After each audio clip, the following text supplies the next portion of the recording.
نونو عن ضحى مريضة وخبيثة. ردت نونو على ضحى وهي متواجدة في الطيارة، وقالت أن هناك مريضة تحدثت بقصدها عن ضحى، وأضافت: غير صحيح أنها زعلانة من ضحى بسبب الدعم، وقالت أنها ليست ناطرة دعم من ضحى، لأن حتى لو دعمتها ضحى الدعم ما يشتري لها شنطة، وقالت أن السبب هو أن ضحى خبيثة.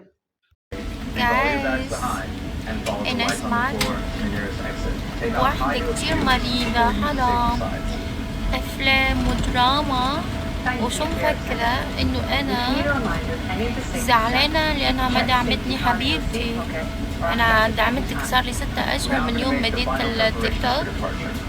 مستحيل انتظر دعمك، لأنه لو تدعميني ما راح دعمك هذا يشتري لي شنطة. دعمك لو تدعميني ما بعرف ما راح اشتري لي بيه، حتى لو شنطة ما راح اقدر اشتري بيه. فهمتي؟ يعني ماني محتاجة دعم. انتي تعرفي ليش زعلانة، تعرفي ليش انا رديت عليك، وتعرفي ليش انا تكلمت وهجمتك، لانه انتي انسانة خبيثة، وانتي تحكي للناس وتقولي انه انتي حرام هدول لاتين تخاصموا معي وانتي رجعتيني معاهم. نو يا بيبي نو، ما هو انتي رحتي حكيتي